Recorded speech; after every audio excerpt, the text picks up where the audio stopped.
नमस्कार दोस्तों, आप देख रहे हैं मीडिया एक्सिस। इन दिनों सुप्रीम कोर्ट में समलैंगिक विवाह को लेकर लगभग रोज सुनवाई हो रही है।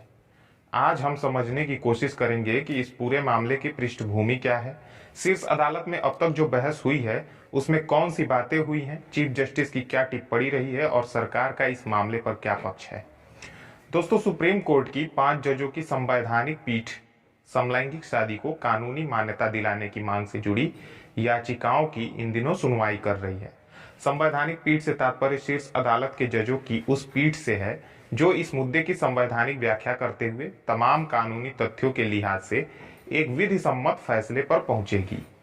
5 जजों की इस संवैधानिक पीठ में मुख्य न्यायाधीश डी.वाई. चंद्रचूड़ के अलावा justice Sanjay Kishan Kaul, justice S. Ravindra Bhat, justice P S. Narasimha और जस्टिस हिमा कोहली शामिल हैं। इस मामले की सुनवाई 18 अप्रैल से शुरू हुई और सुप्रीम कोर्ट रोजाना इसकी लाइव स्ट्रीमिंग भी कर रहा है। सुनवाई के पहले दिन ही सुप्रीम कोर्ट ने इस मामले को लेकर यह साफ कर दिया कि वो पर्सनल लॉ के क्षेत्र में जाए बिना देखेगी कि क्या साल 1954 के विशेष विवाह कानून के जरिए समलैंगिकों को शादी के अधिकार दिए जा सकते हैं अथवा नहीं। अब थोड़ा सा हम विशेष विवाह कानून या स्पेशल मैरिज एक्ट 1954 के बारे में समझने की कोशिश करेंगे कि आखिर ये है क्या। दोस्तों, विशेष विवाह अधिनियम 1954 एक भारतीय कानून है जो विभिन्न धर्मों या जातियों के लोगों के विवाह के लिए एक कानूनी ढांचा प्रदान करता है। यह कानून धर्म और मजहब से इतर विवाह को नागरिक विवाह के रूप में कानूनी मान्यता दिलाता है। यह ब्रिटेन के मैरिज एक्ट 1949 के अधिनियम की ही तरह है, जहां नागरिक और धार्मिक दोनों तरह के विवाहों को मान्यता दी जाती है। इस अधिनियम की प्रायोज्यता पूरे भारत में हिंदुओं, मुसलमानों, सिखों, ईसाइयों, जैनियों और बौद्धों सहित सभी धर्मों के लोगों तक फैली हुई है। वहीं समलैंगिक विवाह को भी इस श्रेणी में शामिल करना है अथवा नहीं, सुप्रीम कोर्ट में इसी मुद्दे पर पिछले 6-7 दिनों से रोजाना बहस हो रही है। कुल मिलाकर स्पेशल मैरिज एक्ट की प्रायोज्यता को समलैंगिक लोगों तक विस्तृत करने पर फैसला आने वाला है। अब इस मामले की पृष्ठभूमि पर गौर करते हैं। साल 2018 में सुप्रीम कोर्ट की संवैधानिक पीठ ने नवतेज सिंह जौहर मामले में समलैंगिक जोड़ों के बीच रिश्तों को आपराधिक कृत्यों की श्रेणी से बाहर कर दिया था। अदालत के इसी फैसले के बाद समलैंगिक विवाह को कानूनी आधार देने की मांग पुरजोर तरीके से उठना शुरू हो गई। देश की अलग अलग अदालतों में करीब 20 से ज्यादा याचिकाएं दायर की गई थी, लेकिन प्रमुख याचिकाओं में हैदराबाद के रहने वाले गे कपल सुप्रिया चक्रवर्ती और अभय डांग की याचिका शामिल है। यह कपल पिछले 10 सालों से प्रेम संबंध में है और अपनी शादी को कानूनी मान्यता दिलाना चाहते हैं। ध्यान रखिए, दोनों कपल गे हैं। साल 2022 में इस कपल ने सुप्रीम कोर्ट का रुख किया और अपनी याचिका के जरिए मांग की कि अपनी पसंद के व्यक्ति से शादी करने का अधिकार LGBTQIA+ नागरिकों को भी मिलना चाहिए, जिसके बाद सुप्रीम कोर्ट ने इस मामले में केंद्र सरकार को नोटिस जारी कर जवाब मांगा। फिर बाद में कोर्ट ने देश की अलग अलग अदालतों में इस मामले से जुड़ी याचिकाओं को एक साथ जोड़ते हुए उन्हें अपने पास सुनवाई के लिए स्थानांतरित कर लिया। कोर्ट ने केंद्र से 15 फरवरी तक सभी याचिकाओं पर अपना संयुक्त जवाब दाखिल करने को कहा और निर्देश दिया कि 13 मार्च तक सभी याचिकाओं को सूचीबद्ध कर लिया जाए। कोर्ट ने इन याचिकाओं को संविधान पीठ को सौंपा।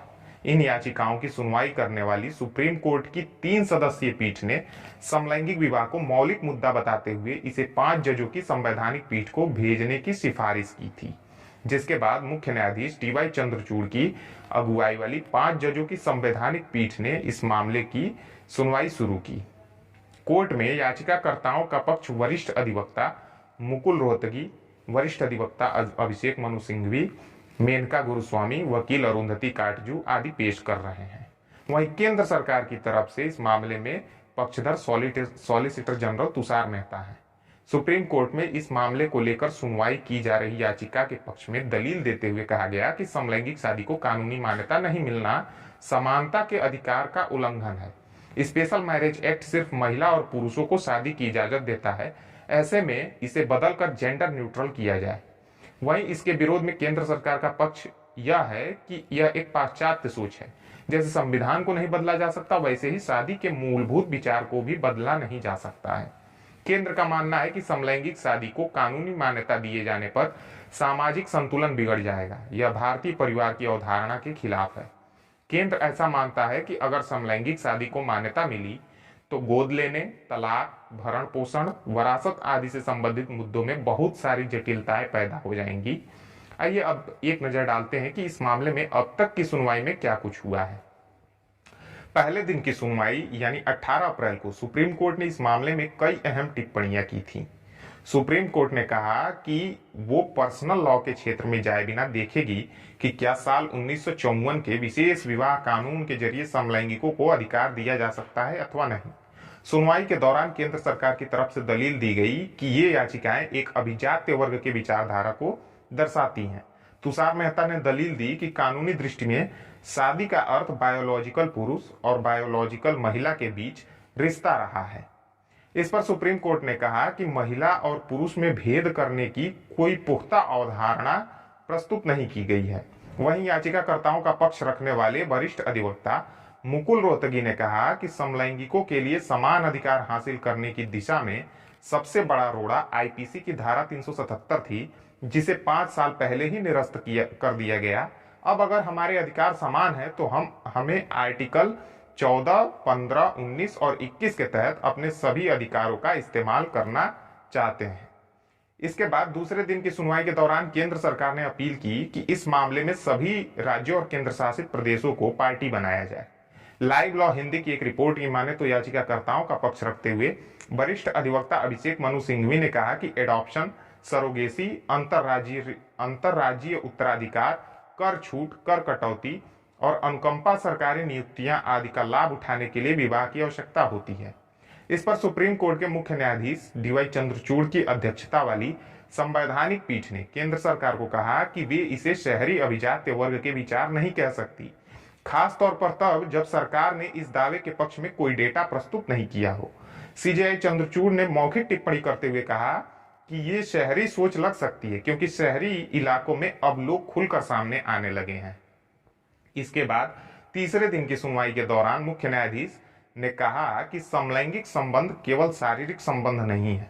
उन्होंने कहा कि हम समलैंगिकता को अपराध की श्रेणी से बाहर करके स्वीकार करते हैं कि समलैंगिक संबंध सिर्फ शारीरिक संबंध नहीं है, बल्कि एक स्थिर भावनात्मक संबंध से कुछ अधिक बढ़कर है।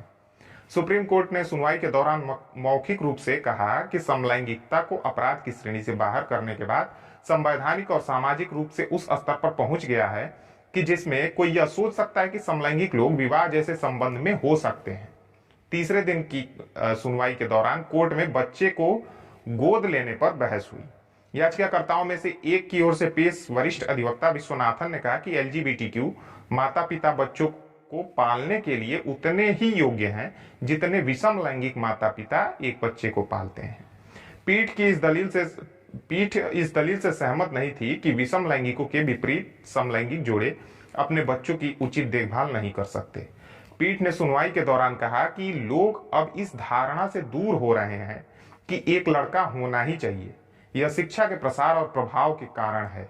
बहरहाल समलैंगिक विवाह या सेम सेक्स मैरिज को लेकर शीर्ष अदालत अभी भी किसी नतीजे तक नहीं पहुंच पाई है, लेकिन सुप्रीम कोर्ट के 5 सदस्यीय संवैधानिक पीठ का रवैया ऐसा संकेत दे रहा है कि जल्द ही सेम सेक्स मैरिज को कानूनी मान्यता देकर विवाह जैसी पवित्र संस्था का दमन कर दिया जाएगा। धन्यवाद।